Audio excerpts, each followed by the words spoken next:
ఈరోజు మనతో ఉన్నారు ఇమిగ్రేషన్ కన్సల్టెంట్, ఈబీ5 ఎక్స్పర్ట్, అలాగే హైకోర్టు అడ్వకేట్ అయిన ఆదిత్య మల్లెలా గారు. సార్తో మాట్లాడదాం.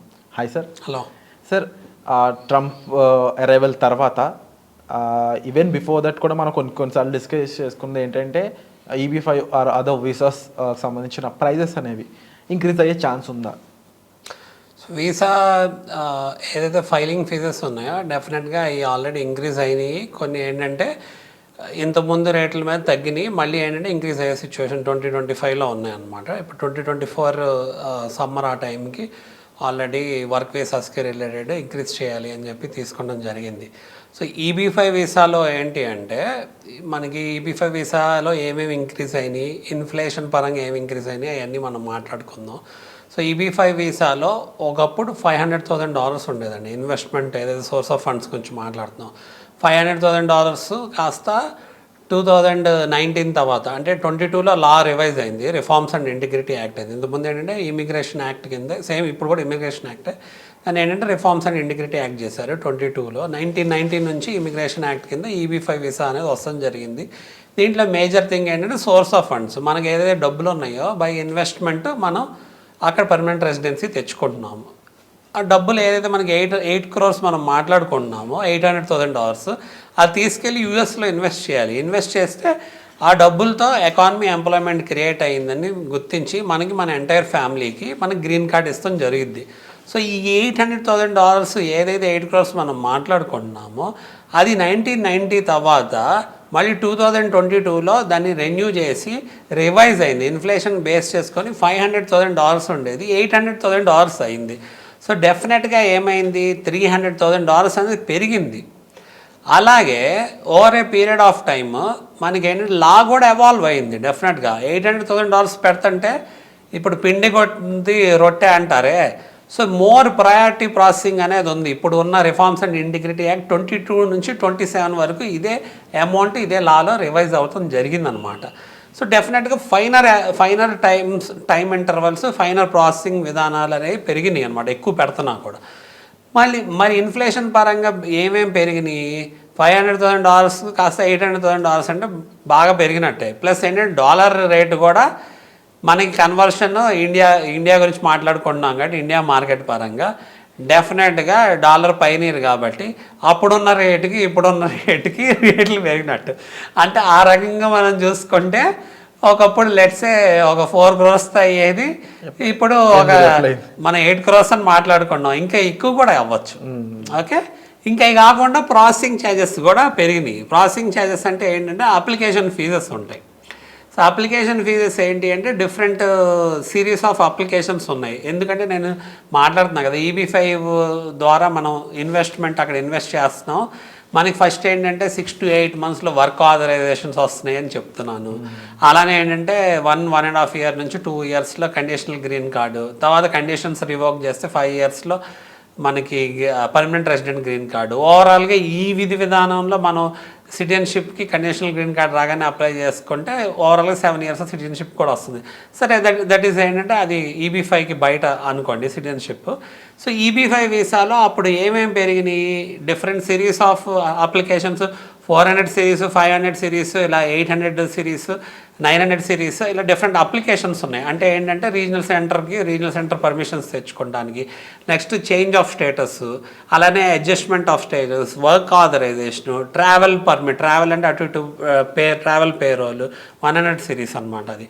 సో అలాంటి సిరీస్ ఆఫ్ అప్లికేషన్స్, అంటే కండిషనల్ గ్రీన్ కార్డ్ వచ్చినప్పుడు కండిషన్స్ రివోక్ చేయాలి అన్నా కూడా దానికి సర్టెన్ అప్లికేషన్ ఫైల్ చేయాలి. సో ఈ అప్లికేషన్స్, మల్టిపుల్ అప్లికేషన్స్ ఏవైతే ఫైల్ చేస్తున్నామో ఈబీ5 వీసా ప్రాసెస్లో అవి ఇంతకుముందు ఏంటంటే $10,000 లోపలే ఉండే, $10,000 లోపలే. ఇప్పుడు ఏంటంటే అది $23,000 సుమారుగా $25,000 లోపల అయింది అనుకోవచ్చు. అంటే మనకి అప్లికేషన్ ఫీజెస్ $20,000 to $25,000 ఖర్చు అవుతున్నాయి.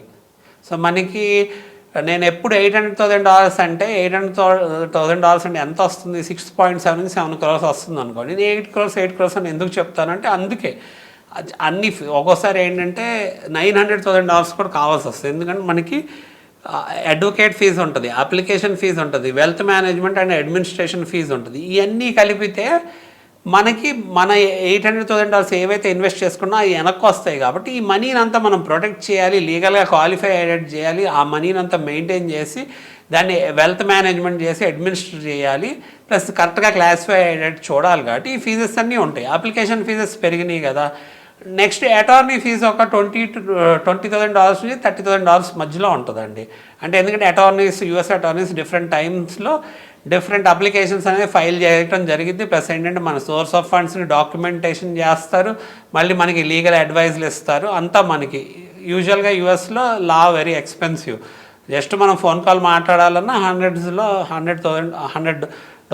పే చేయాలి. $100 అంటే $300 to $500 కన్సల్టేషన్స్కి వాటికి పే చేయాలి. అలానే ఫైల్ టేకప్ చేసి మనం ముందుకు తీసుకెళ్ళాలి అంటే $1000s పే చేయాలి. అంటే $3,000 to $5,000 మినిమం పే చేయాలి.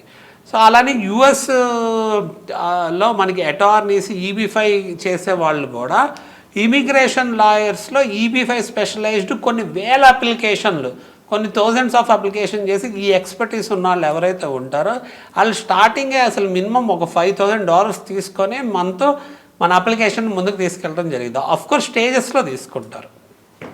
సో అక్కడే మనం ఏంటి 20 to 25,000, 20 to 30,000 రెండు టైప్ ఆఫ్ ఖర్చులు మాట్లాడుకున్నాం. Application fees, attorney fees. ఇంకో $50,000 ఆర్ లైక్ ఏంటంటే comparatively if it is discounted $30,000 అనుకుందాం, అది wealth management and administration fee ఉంటుంది. అంటే మీకు ఎక్స్ట్రాగా అయ్యే ఖర్చు ఇదనమాట. ఈ మనీ మనకి డెఫినెట్గా వెనక్కి రాదు. బట్ ఏదైతే $800,000 మనం పెడుతున్నామో దాన్ని ప్రొటెక్ట్ చేయాలి, అది క్వాలిఫై అవ్వాలి అన్న, దాన్ని డాక్యుమెంటేషన్ చేసుకోవాలన్న, స్టేజెస్ వైజ్లో మీరు మీ ప్రతి స్టేజ్కి మీరు క్వాలిఫై అయ్యి మీ అప్లికేషన్ యాక్సెప్ట్ అవ్వాలన్నా ఈ ఫీజెస్ అన్నీ ఇంకా మీకు మ్యాండేటరీ కంపల్సరీగా మీరు పెట్టుకోగలగాలి. అంటే పెన్నీ వైజ్ ఫౌండ్ ఫులిష్ అనే సామెత ఉంది కదా. మనం ఇలాంటి వాటి దగ్గర మనం అంత డబ్బులు పెట్టేటప్పుడు ఇలాంటి వాటి దగ్గర మనం నీట్గా లీగల్గా చూసుకొని ముందుకు వెళ్ళాలి. కాబట్టి ఎలా పడితే అలా అప్లికేషన్స్ పెట్టం కాబట్టి కకృతి పడకూడదు అనమాట. సో ఇది మీరు అప్లికేషన్ ఫీజెస్ ఏమైనా పెరిగాయని అడిగారు కదా, ఈ పెరగటం జరిగినాయి. అలానే 22 నుంచి 27లో మనకి లా అనేది గవర్న్ అయ్యి ఉంది. ఇప్పుడు ఎవరు ఎలక్ట్ అయినా కూడా ఈ ఫారెన్ ఇన్వెస్ట్మెంట్ ఫండ్ని డెఫినెట్గా కదల్చరు, ఎందుకంటే ఇది ఫారెన్ ఇన్వెస్ట్మెంట్ ఫండ్ కింద గుర్తించడం జరుగుతుంది. కాబట్టి అలానే ఈ ఫండ్ ఎప్పుడైతే ఇక్కడ నుంచి యూఎస్ వెళ్ళి అక్కడ ఎకానమీ, ఎంప్లాయ్మెంట్ బూస్ట్ చేస్తుంది అనేది వాళ్ళకి తెలుసు. దానివల్ల వాళ్ళు దాన్ని ఆల్టర్ చేయరండి. సో ఏదైతే మనకి ఫర్దర్గా కోర్స్ ఆఫ్ యాక్షన్ వస్తుందో తర్వాత లా ఒకవేళ రివైజ్ అయితే అప్పుడు స్టార్టింగ్ $800,000 బదులు $1 million పైన అవ్వచ్చేమో అసలు స్టార్టింగ్ బేస్ ప్రైజే. ఇప్పుడు EB-5లో సోర్స్ ఆఫ్ ఫండ్స్లో మనకి చాలా source of funds property liquidate చేసి కూడా మనం వాడుకోవచ్చు అని చెప్పడం జరుగుతుంది కదా. దాంట్లో ఏంటి అంటే ఇప్పుడు చాలామంది ఇల్లు కొనుక్కుంటున్నారు. ఇల్లు కొనుక్కున్నప్పుడు వాళ్ళకి అప్రిషియేటెడ్ వాల్యూ, ఒకళ్ళ రియల్ ఎస్టేట్ అక్కడ ఎనార్మస్గా పెరగకపోవచ్చు, బట్ ఏంటంటే స్టేజెస్ వైజ్లో ఓవర్ పీరియడ్ ఆఫ్ టైం పెరగచ్చు కదా. సో ఒకవేళ $500,000 పెట్టి $1 million పెట్టుకొని కొనుక్కునే వాళ్ళు ఉన్నారు. $500,000ది $700,000 అయింది అనుకోండి, వాళ్ళకి ఆ $700,000 అక్కడ పెరిగినట్టు, అంటే వాళ్ళ మనీ వాల్యూ. ఆ మనీని వాళ్ళు EB-5 సోర్స్ ఆఫ్ ఫండ్ కింద వాడుకోవడానికి పనికొచ్చింది, అదొక అడ్వాంటేజ్.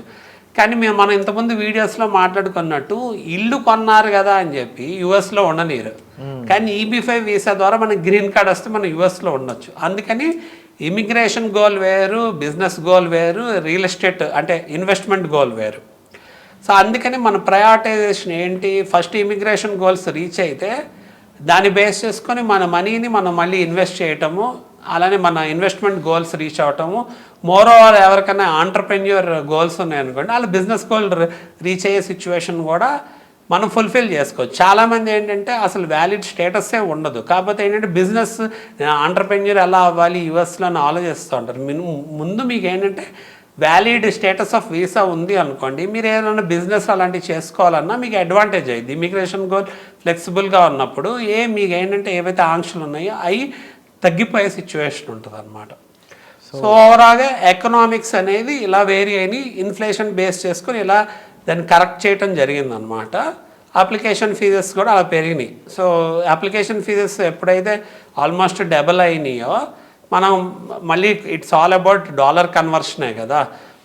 ఇందాక చెప్పుకున్నట్టు $300,000 పెరిగినాయి, అప్లికేషన్ ఫీజెస్ పెరిగినాయి. ఇంకా మిగతాయి అనేది కామన్ థింగ్ అనమాట. బట్ ఓవరాల్గా అర్థం అవ్వాల్సిన కాన్సెప్ట్ ఏంటి అంటే మాత్రం వెళ్ళే కొద్ది ప్రైజ్లు అనేవి పెరుగుతూనే ఉంటాయి.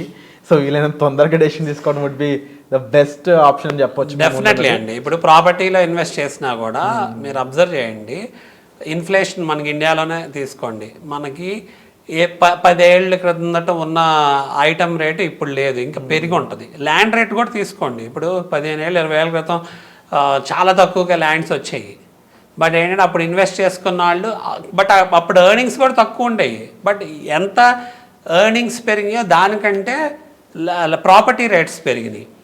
అలానే మనకి స్పెండింగ్ ఇన్వెస్టింగ్ ఎర్నింగ్ ఇవన్నీ ఒకదానికోటి డైరెక్ట్లీ ప్రపోర్షనేట్ కదా. సో మనీ అనేది ఎప్పుడైతే పెరుగుకుంటా వెళ్ళిద్దో it might be definitely challenging to the people who want to opt for this particular visa, EB-5 visa. But ఏంటి అంటే డెఫినెట్గా ఇది ఒక మార్గం ఉంది, ఆప్ట్ చేసుకునే వాళ్ళకి this might be better option అనమాట. సో ఓవరాల్గా దీనికి సంబంధించిన మరిన్ని డీటెయిల్స్ మీరు ఇమీడియట్గా తీసుకోవాలి డెసిషన్ అనుకున్నట్లయితే డిస్ప్లే అవుతున్న నెంబర్స్ కాల్ చేసి పూర్తి వివరాలను తెలుసుకోవచ్చు. Thank you so much. Thank you.